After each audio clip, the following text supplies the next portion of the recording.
The train attendant was precise. 7 carriages, miss. Always 7.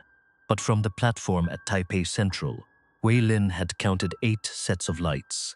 She ignored the discrepancy until the train was an hour into the darkness of the coast, and she found a ticket stub in her grandmother's old coat. It was for car 8, seat 1, a carriage the attendant insisted didn't exist, a seat that shouldn't have been there. Wei-Lin began to walk.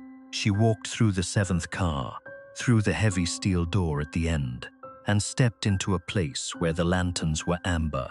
The air smelled of old jasmine, and every passenger was holding something they had meant to say to someone who was already gone. This is what Wei-Lin found in the carriage that wasn't on the manifest, and the secret she carried back to the living world that changed her family history forever. The clock above platform 7 read 11:47 p.m. when Wei-Lin pulled her bag up the steps and onto the train. Taipei Central Station was quiet at this hour. Most of the vendors had shut their carts.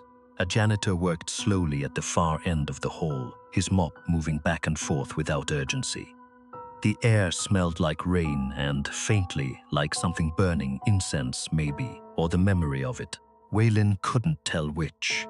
She had made this trip before. Every few years her mother would call, and Wei-Lin would take the overnight train south, back to the coastal town where she grew up. But those trips had always been during the day, or at least during reasonable hours.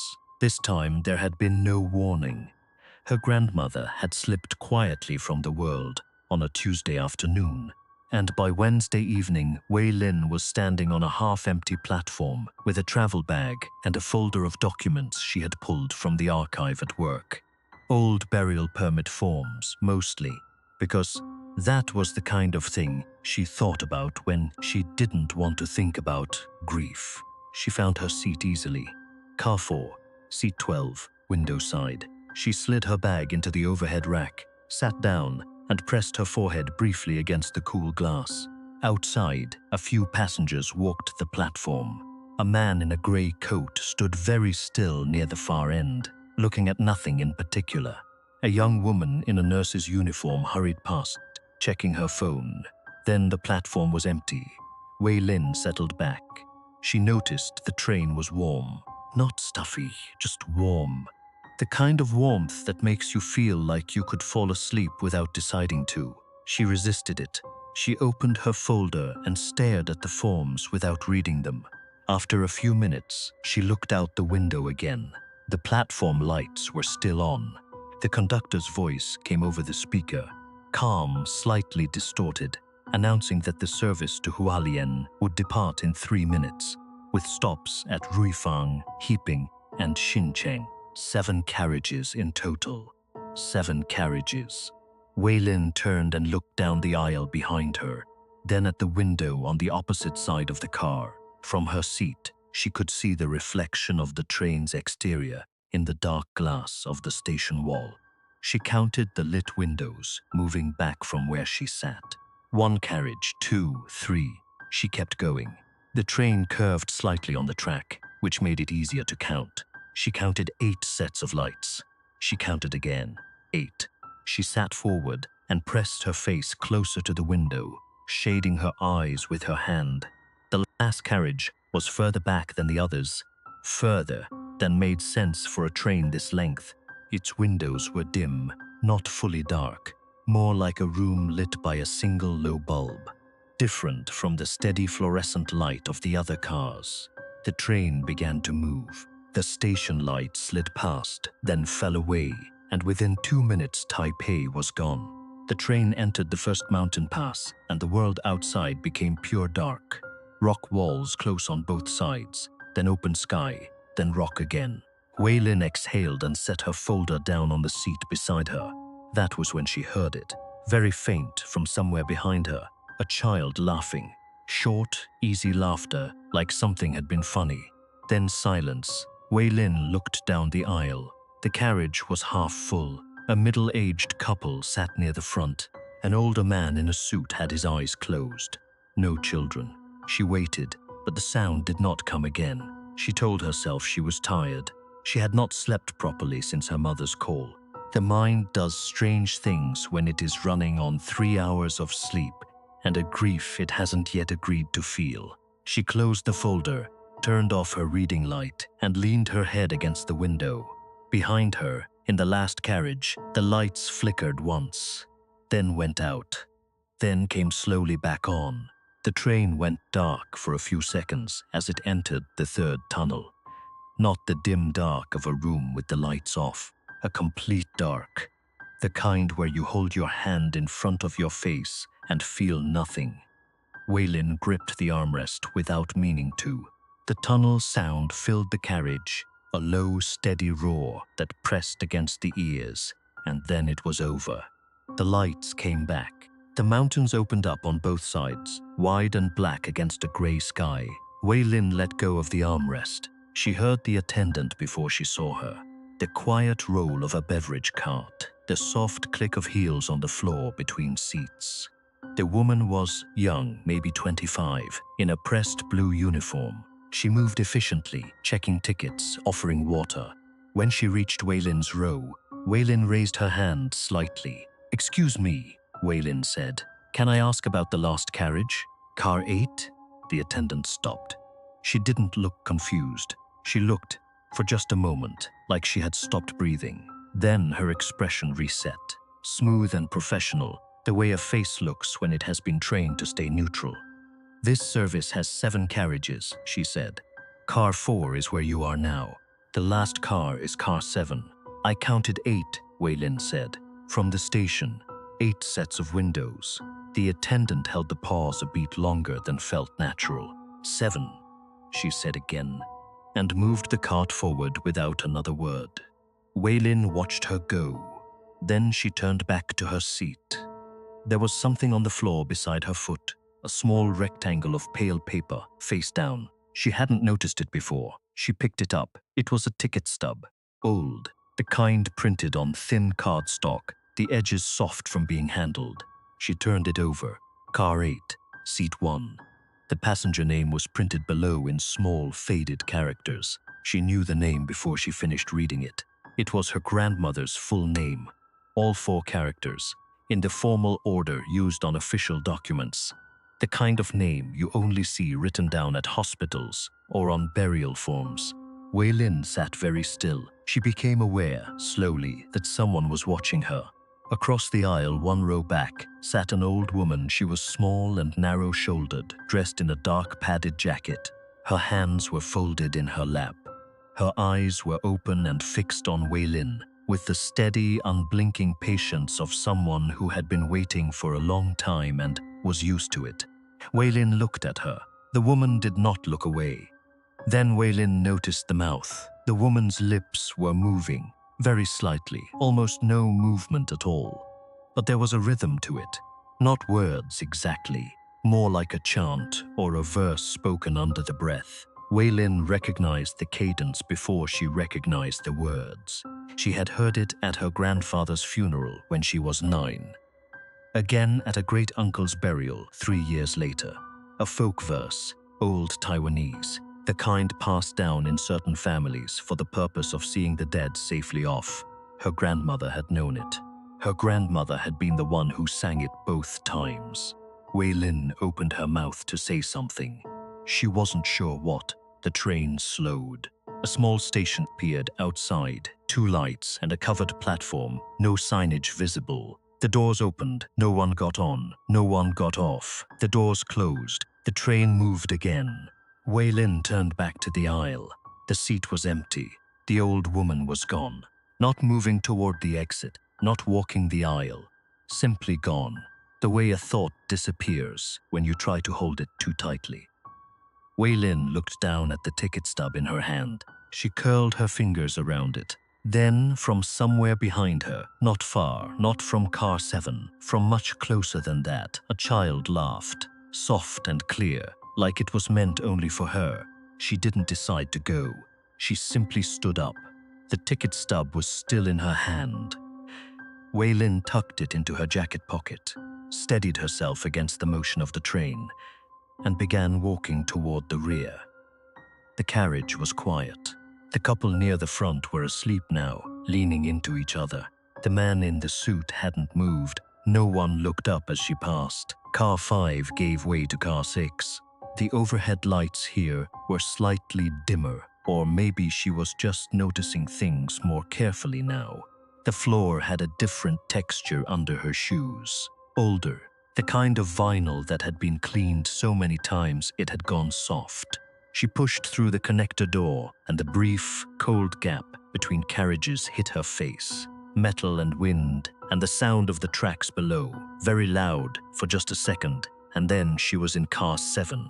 It looked the same as the others. Same seats, same lighting, same handful of passengers keeping to themselves. Wei-Lin walked its full length without stopping. At the far end, she reached the last door. She put her hand on it. This door should open onto the coupling. The short, exposed platform between the last carriage and nothing, just open air and the tracks rushing past below. She had seen it once as a child, when her uncle had cracked one open to show her. Cold and loud, and absolutely not a place to stand. She pushed the door open. It was warm on the other side. Not the warmth of a heated room, something older than that. Like the warmth that lingers in a house after a meal has been cooked and eaten and the family has gone to bed. The vestibule she stepped into was narrow and dim, lit by a single light overhead that swayed very slightly with the motion of the train. The walls were wood-paneled. The door handle behind her was brass. She was in car 8. The carriage stretched ahead of her, longer than it should have been, or maybe just darker at the far end, which made it hard to judge. The seats were wooden benches, slatted, the kind she had only seen in photographs of old rail travel. Small brass lanterns were mounted at the ends of each row, their glow amber and low. The windows were dark. Not the dark of night outside, but the dark of something placed over glass, like paper or black cloth. The smell reached her then. Jasmine, the way it smells at a funeral offering table, cut flowers left a little too long, and beneath that, old paper.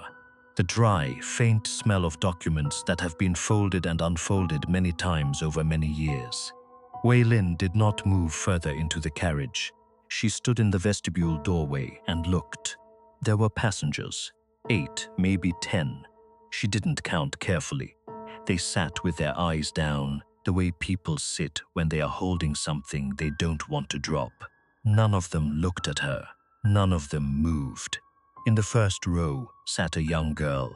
She was small, maybe 7 or 8 years old, dressed in a plain white shirt that looked like it belonged to an earlier decade. She held something across her lap with both hands, a folded square of cloth, the pale gray-white of burial linen. She held it the way a child holds something that has been given to them by an adult and told to keep safe.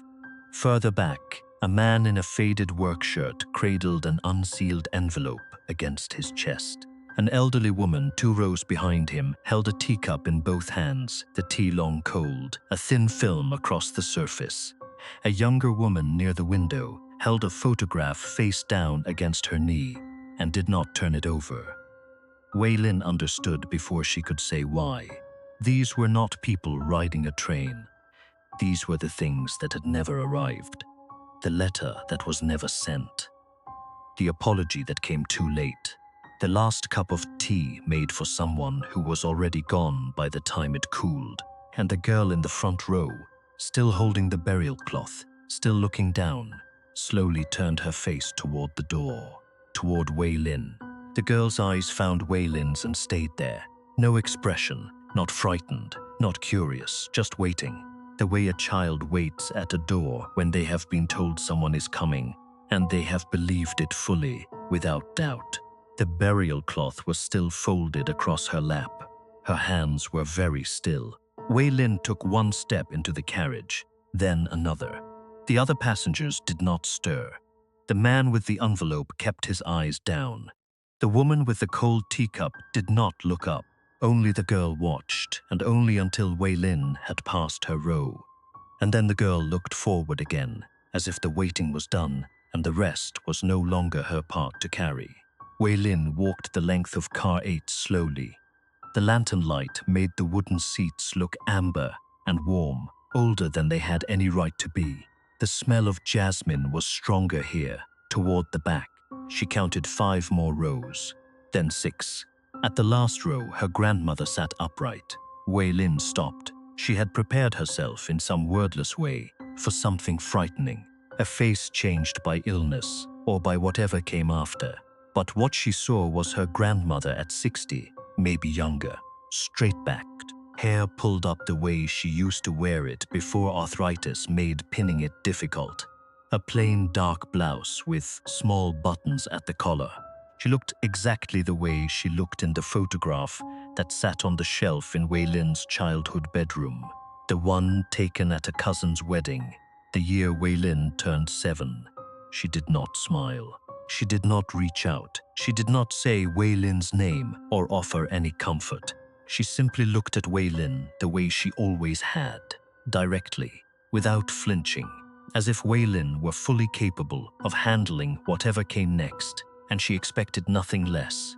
In her hands was an envelope, old, the paper gone yellow at the edges, the flap sealed with a strip of dried paste that had held for a long time. It was addressed on the front in handwriting Wei-Lin did not recognize. Not her grandmother's careful script, but something looser, written in a hurry or under pressure. Her grandmother held it out. Wei-Lin took it. The envelope was warm, not from being held. Warm the way something is warm when it has been kept close to a body for a very long time and has taken on that heat as its own. She looked at her grandmother once more. The old woman gave a single small nod. Wei-Lin opened the envelope. Inside was one sheet of paper, folded in thirds. The handwriting was the same as the address, hurried, with certain characters pressed harder than others, the way a person writes when they are trying not to stop and reconsider. Wei-Lin read it standing up, in the swaying amber light of the last row of car 8. It was a confession. Her grandmother had given birth to a daughter before her marriage, before the family Wei-Lin had grown up knowing. The child had been born during the famine years, a time when keeping a second mouth was not always a choice a family could make. The daughter had been given to another family, a family near Jufen on the northeast coast. The letter named them. It gave a year. It said nothing about whether she had ever tried to find the girl again, because there was nothing to say about that. She had not. Wei-Lin read it twice. Then she folded it carefully along its original creases and held it against her chest with both hands. She had an aunt she had never known existed.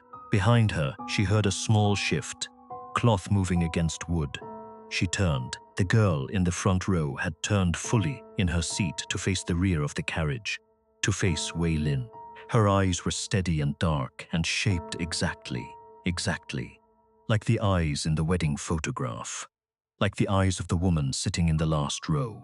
Like Wei-Lin understood with a slow and terrible clarity, her own. The train began to slow. Beneath her feet, she felt the brakes take hold, gentle and inevitable, pulling everything towards stillness. She was back in car 4 when the train began its final approach. She didn't know how. One moment, she had been standing in the amber light of car 8, the letter pressed against her chest, the girl's eyes on her from across the length of the carriage. The next, she was in her seat, jacket still on, bag still in the rack overhead. The couple near the front were beginning to stir, gathering their things with the slow automatic movements of people waking from a light sleep. Wei-Lin looked down at her hands. The envelope was there, real and solid, the paper cool now, its yellow edges soft between her fingers. She turned it over once.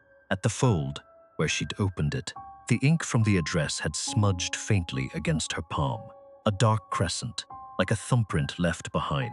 She rubbed it once, and it did not come off. She looked back down the aisle, toward the rear of the train. The door to car 7 was there. Beyond it, through the small window set into the connector door, she could see car 7's interior. Seats, overhead racks, the ordinary fluorescent light of a train at the end of a long night. Nothing more. No vestibule, no wooden benches, no amber glow.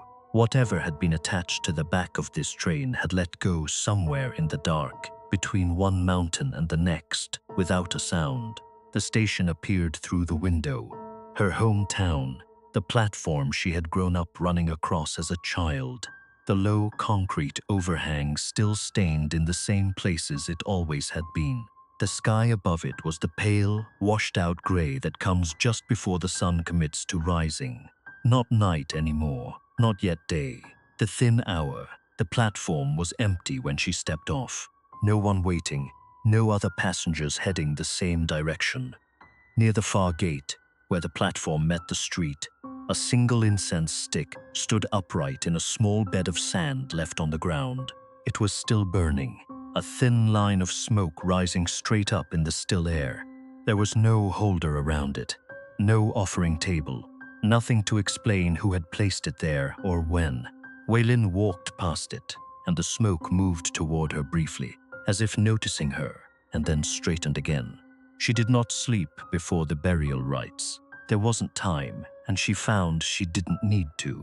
The ceremony was small. Her mother, 2 aunts, a cousin who had driven through the night.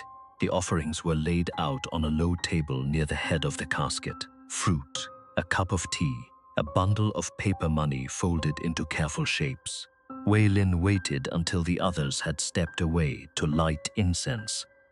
Then she placed the envelope flat beneath the bundle of paper money, where it would be carried with everything else into the fire at the end of the rite.